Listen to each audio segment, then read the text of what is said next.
25 years ago, the original Fever team. Do you know who the original number 22 was on the roster? I might know who that was. Yeah. Do you know how many points number 22 averaged a game in that original season? Not a lot, but I don't know. No. 7.2. Okay. But as Caitlin said, you probably were a good ball distributor. Yeah, I sat on the bench a lot.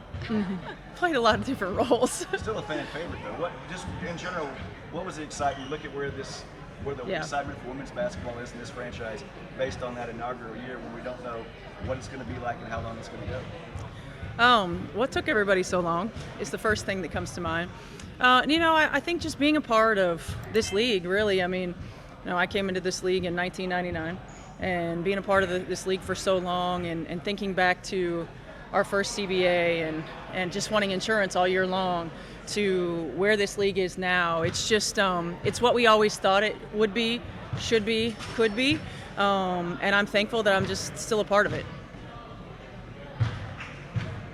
Coach, Amber has been very open to re-signing Kelsey Mitchell. Was one of the biggest focuses and one of the key points of the offseason. What has it been like to get on the court and start being able to coach a player like Kelsey? It's been so much fun. I mean, yeah, she's right. That was priority number one, right? And, certainly thinking about, I've been watching Kelsey Mitchell since she was a freshman in college, covered her games a lot with Big Ten Network, and have always not just admired her game in the way that she plays, but the way that she works. She was always the first one in the gym. I remember watching her a ton, working out with her dad, and just the things that she was working on showed what type of worker she was.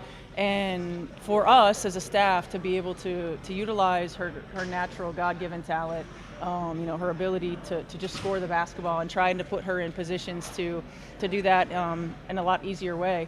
I think is fun for us, and being on the floor with her, it's just, she's faster than she even seems when you're on the sideline. When you're seeing her every single day, she wants to be great. She's playing, with probably the most talented team she's ever been a part of, and so I'm just really thankful that she's still in a Fever jersey. What has been the impact for you being back in injury? How have you related to family and things like that? Just for coincidence, the other day I had lunch with a guy who covered some of the high school games. And that wasn't me. Wasn't you? No. He's not here. He's not even in sports. Oh, okay. He works for IU these days, but he told me he went to that side. He said, I remember I covered some of her high school games. It's been great. Yeah, I mean, it's been great. It's and I say it, and it sounds cliche, but it's really true. I mean, it's coming home. I grew up with a lot of these people that are in this building. I watched people grow up that are in this building, right? I mean, it's such a family feel with this organization, with basketball in the state of Indiana. And it is coming home, and there's a certain peace that comes with that. Just as there's a certain comfort level that comes with that. But at the end of the day, we also know that we have a job to do, right? And so it's great to be back and to be familiar and to be a part of this franchise that's such a fabric of my DNA. But now that's over. We've started, and now it's time to play basketball. Steph, a lot's rightfully been made of the championship additions to this team, the winners and the people who have been there. How have you started to see them kind of mesh on the floor with the young core and with one another? Yeah, they've done a great job. I mean, first and foremost, you hear it vocally. Just in setting the expectations and in talking about some of the little nuance, whether it's spacing or whether it's timing, whether it's intensity level in a drill, you hear them vocally. And then secondly, you see them leading by example. I think the challenge sometimes for veterans when you come in is to grow the young ones in terms of their leadership. So being willing to help navigate, but also being willing to listen. And this group has been outstanding in that. And they just raise the intensity level. I mean, we have a core group that's pretty intense in general. But when you have players like DB and Tosh and Sid and Sophie that come in and just demand excellence daily, it just takes it to another level. The highest expectations to be had in a long time. You obviously coached a great team before. What does it take the rest of the season to stay on top of that, just keep everybody focused and not distracted? Yeah, I mean, first things first, we got to talk about it, right? We have to make sure that, you can't rely on talent. We've seen it throughout the course of professional sports. Like, talent enough isn't good enough, right? We have to rely on our daily disciplines. Our motivation is fleeting. Our feelings are fleeting, but we have to be disciplined in how we attack every single day. Our job as coaches is to maintain that level, not just the level that we expect, but the level that we accept on a daily basis. And so making sure we talk about it. It also takes a little bit of luck, right? Like when we're trying to accomplish the things that you want to accomplish, a lot of things have to align. We got to put it together quickly. That's our job, to put it together quickly. We have to stay healthy. We want to be peaking at the right time. I know everybody expects us to compete for a championship in May. Well, that's not realistic. Like, we've got to make sure that we're taking our daily steps, and we're getting better, and we're stacking days, and we put the best team and the best combinations on the floor that we can. Staying level, how have you learned as a coach over the years to be better at that? Our harder challenges. Age. Certainly I think life experience. You can ask probably anybody that's over 40, close to 50, over 50, like, life happens, right? Like, yes, we want to win, and yes, we're going to position ourselves to win, and yes, that's our ultimate goal. But life experience teaches us to not be too high, not be too low, that we have to approach each day and value each day with a certain discipline, a certain expectation, a certain understanding, and we have to go out and we have to live it.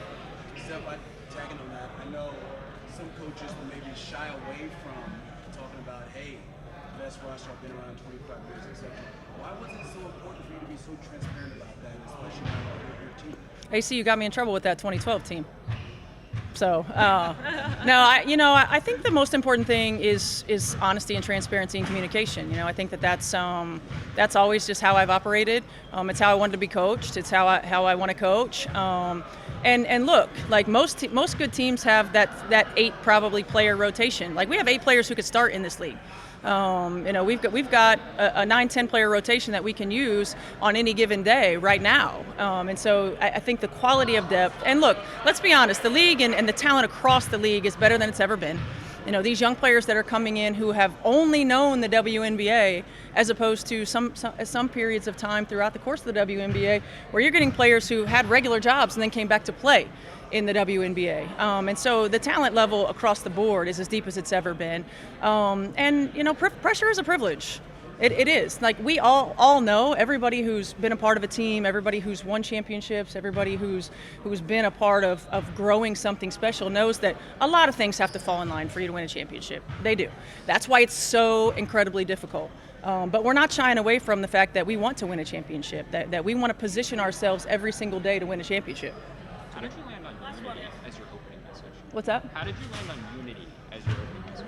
Well, because we have the deepest team probably that I've ever been a part of, it takes everybody, and it takes sacrifice. There are players who probably should be in rotation that might not be at times. There are players who probably should be playing more minutes that won't be at times. There are players who have open shots that pass up the shot to get the best shot on the floor. Everybody's going to have to sacrifice at some point for us to be as good as we can be. And so if you talk to people who have won championships, they talk about being stars in your role.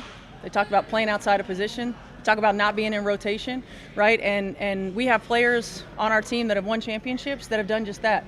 They haven't been the superstars. They haven't been the one that's been asked to score all the points, right, or to make all the assists. They've been asked to be role players and stars in their role, sometimes not playing to having to be thrown out into the fire and staying ready. And that's what it's going to take. So we have to be unified.